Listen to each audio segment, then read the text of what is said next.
I want to first start by thanking Charity Council and SIAS for having me here this morning. The topic that I'm covering, as Mark had mentioned earlier, on how to be resilient and sustainable. And I think it's a very big topic. What I'd like to do is, before I get into that, is to start off with a video to set the stage. I think we all have lived through a major crisis, and we're still going through that. And as with any crisis, it can have its impact, and whether it impacts negatively or do the community respond to those crises, it's a phenomenon I think it's worth observing and looking at. So I'd like to start by sharing a video, and then I would share a little bit more on our perspective on what it takes to be resilient and sustainable. Here you go.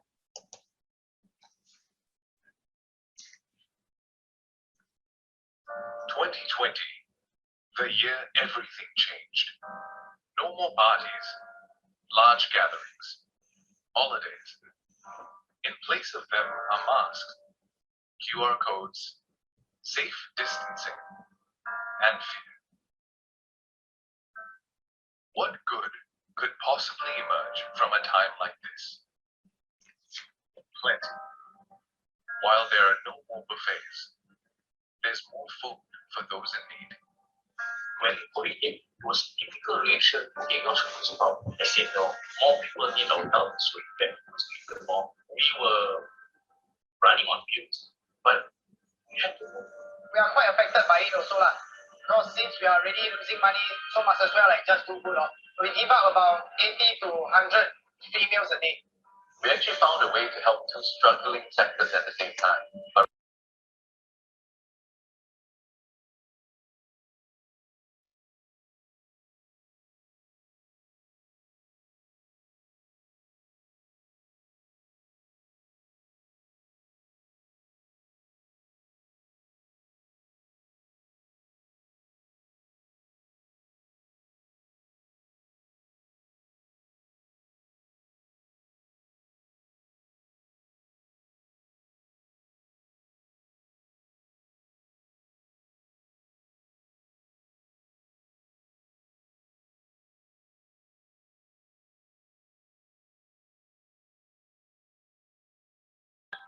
I felt that if it was a chance to do something to help those who need it, then I should take it, because the children there have done nothing to deserve their illness, and they have their full life.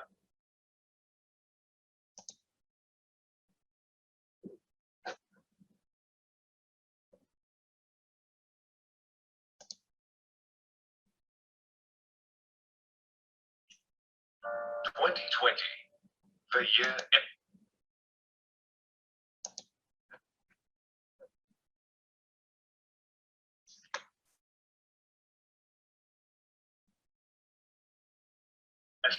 and they have their full lives ahead of them. No more KTV, but more voices in unison. Shining, as my senses tell me.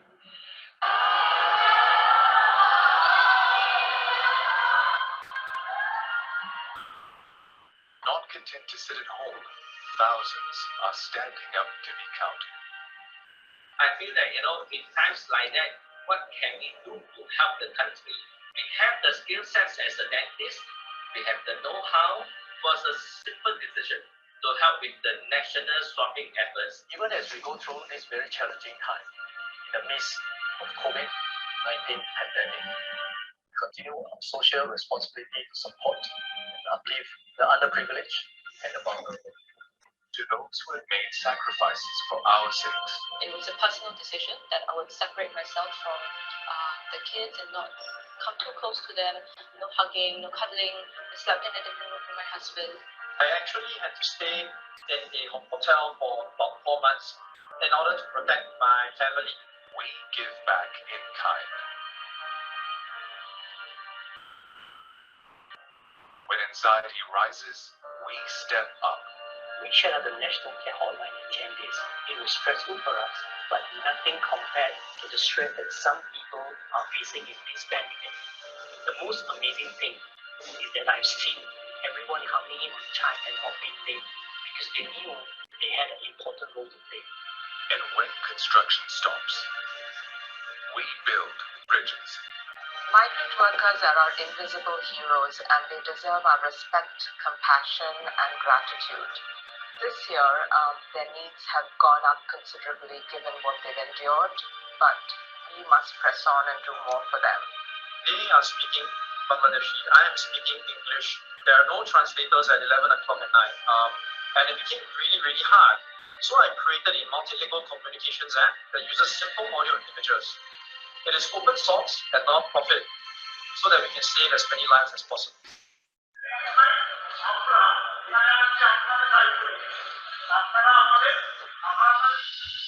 This is who we are today. People, organizations, and leaders stepping up against the odds, standing up to be counted, and giving our best for others. This is our finest hour, but this is just the start. Can we become the city of good? The answer lies with you.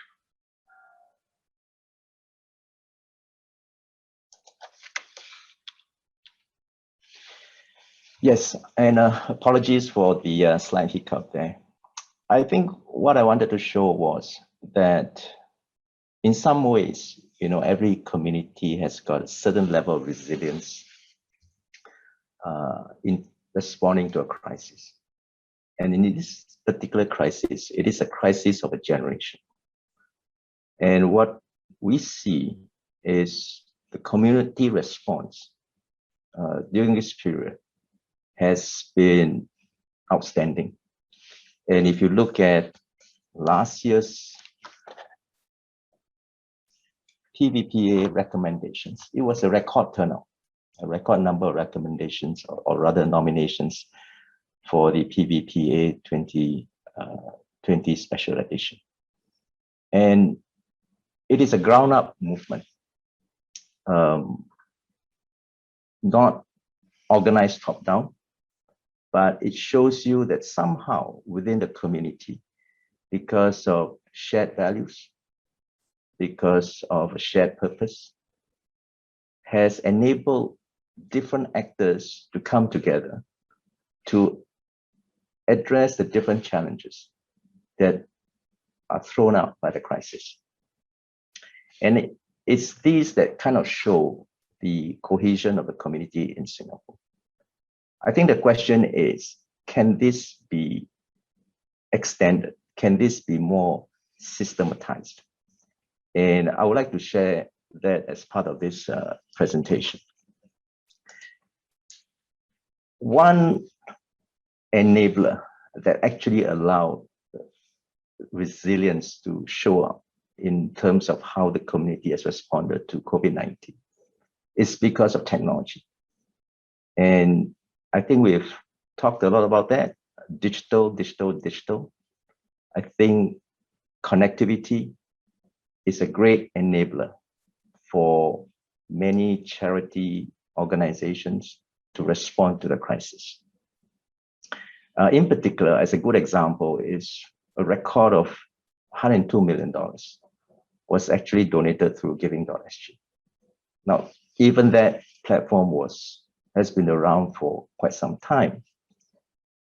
The crisis made our people adopt a safe, trusted platform for giving.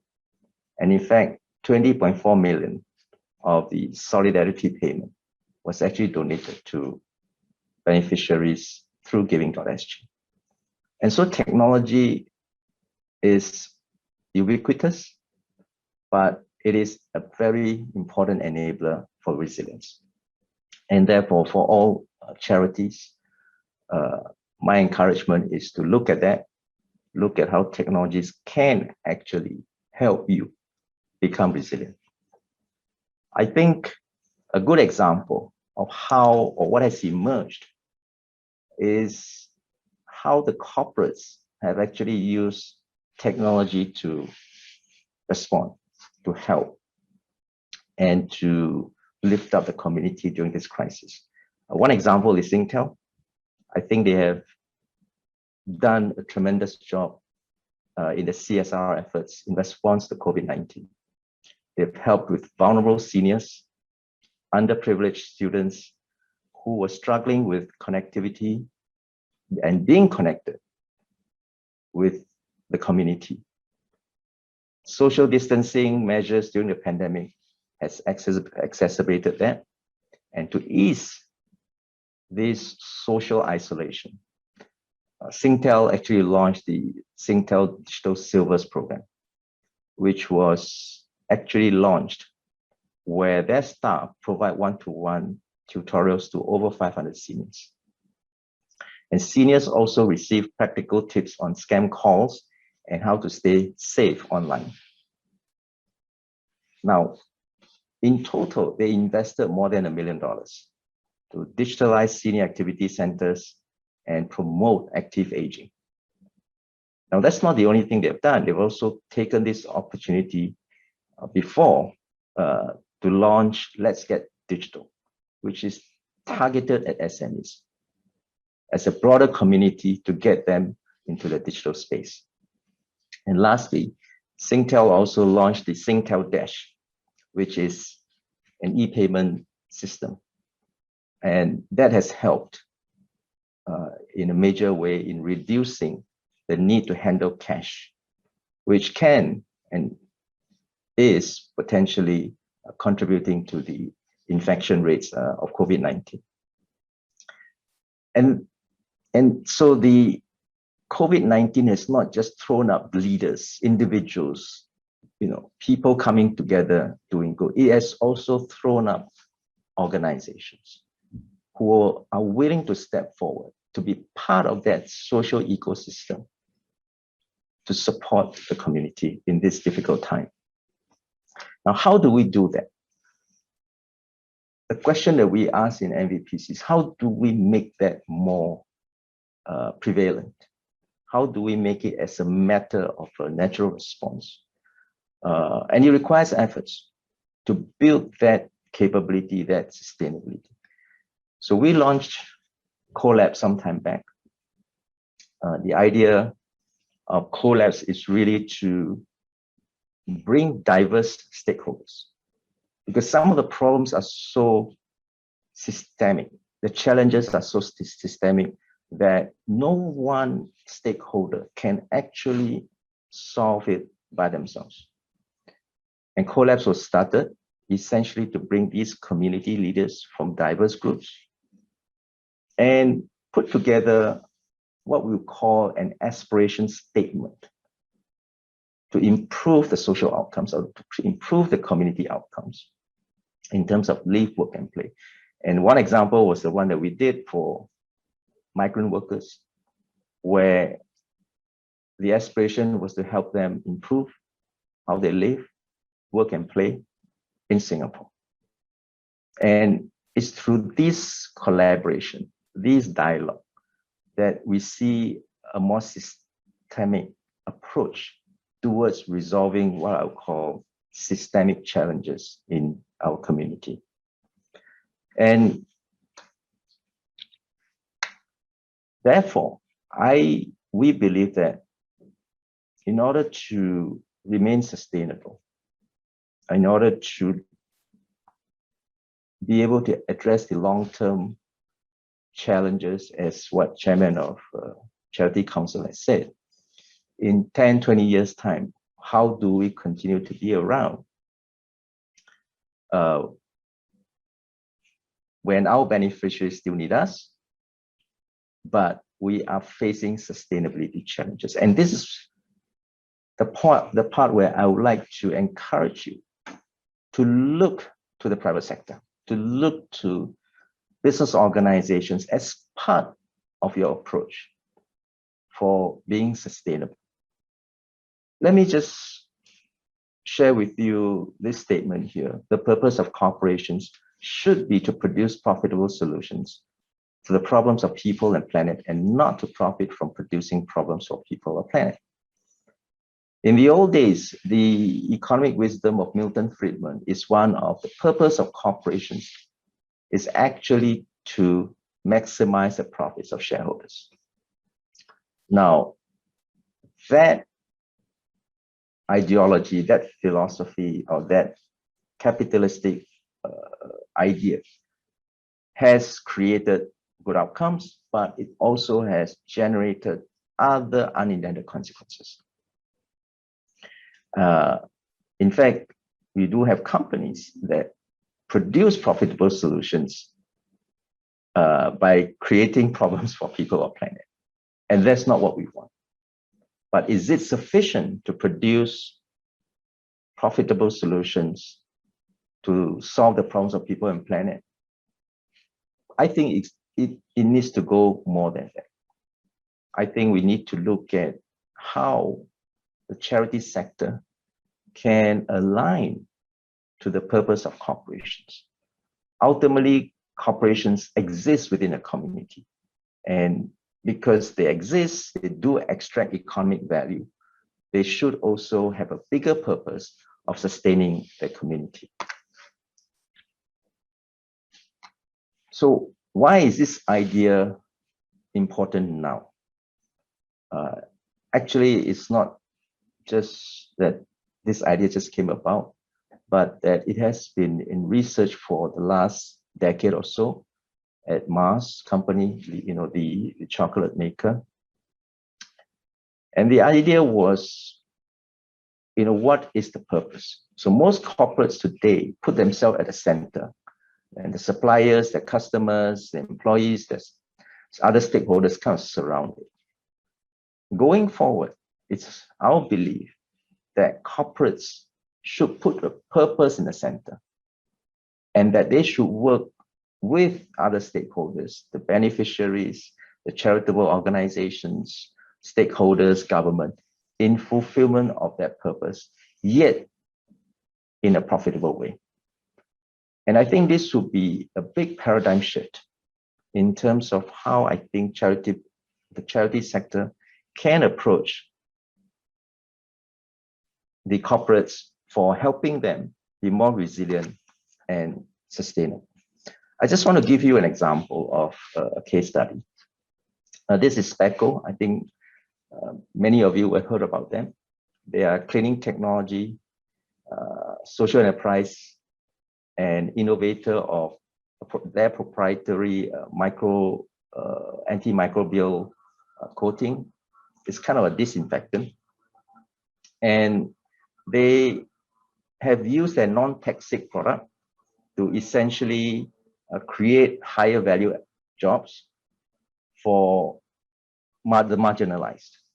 And they've worked with 90 over SSAs to benefit them as well. They've also used that product to essentially sanitize over 1 million square feet space already, and many of the SSAs as well. 80% of Speco's workforce comprises marginalized Singaporeans. They work with charities and ensure that their staff are also motivated. And in fact, they've also, in a way, embedded their HR policies with community purpose by allowing their staff to volunteer time off with SSAs. And not only that, if their staff donates to the charity, they also match the donations. I think what Speco demonstrates here is an integration of their community purpose to their business purpose. I mean, this is what they are. This is who they are. Now, the question is, can we have more of such companies? Can we help create such collaboration or partnership between the charity sector and such corporations? Another example is Unilever. And this is, it's a large MNC. The purpose statement of Unilever is to make sustainable living commonplace. They've got a very large global business, and they have been aligning themselves very closely with the UN Sustainable Development Goals.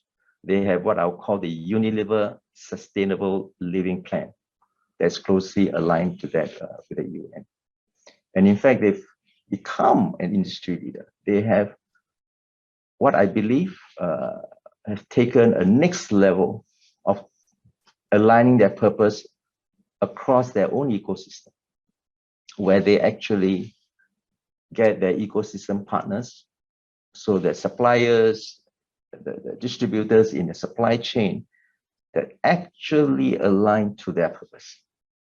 And that, I think, is a very impactful approach to creating a more sustainable social and sustainable program going to the future.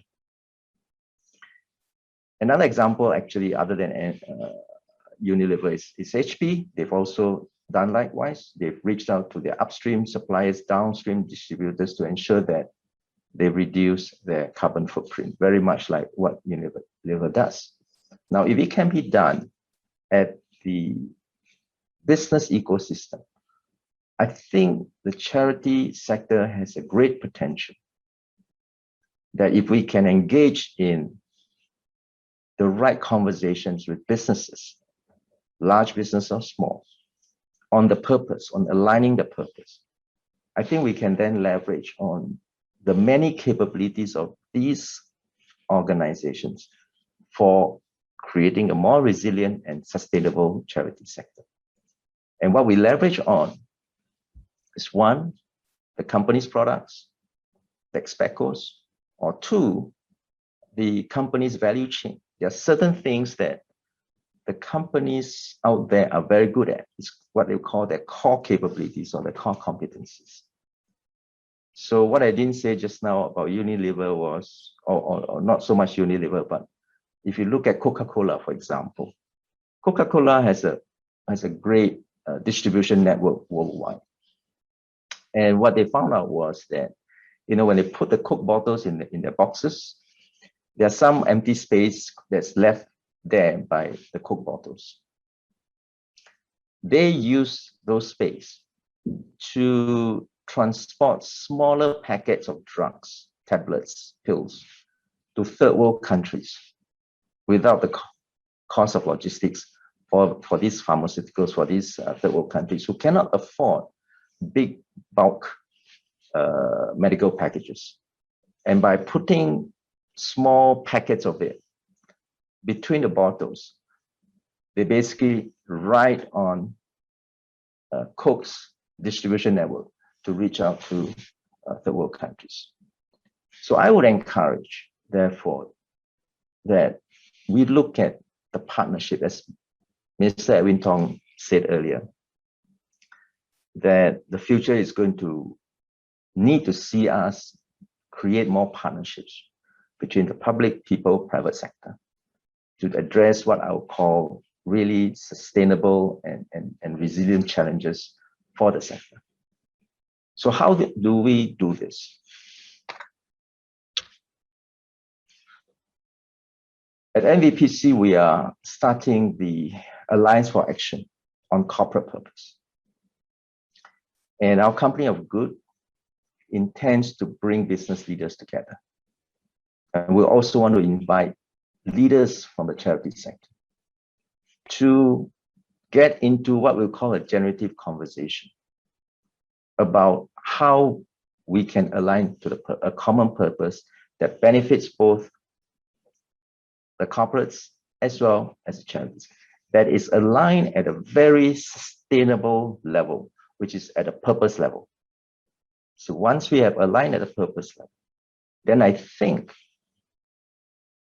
these three groups, public, private, and people sector, can come together to create a very resilient and sustainable ecosystem, because then they can leverage on each other's capabilities for achieving the shared purpose. Now, the topic talks about, resilience and sustainability. I want to just end by maybe sharing another term, which is, if you look at the COVID-19, it's a black swan. We never anticipated this. But resilience means being able to withstand that. What if we could emerge better than this, than where we were before, as a result of this crisis? And someone by the name of Nassim Nicholas Taleb coined the term anti-fragile, which means as we go through shocks, we emerge stronger, better than where we were before. And perhaps maybe the question for us in today's conference is, how does the COVID-19 crisis that we're facing now, how do we respond holistically across the three sectors, such that we emerge much stronger than we were before, and in fact, that we become anti-fragile? Thank you very much.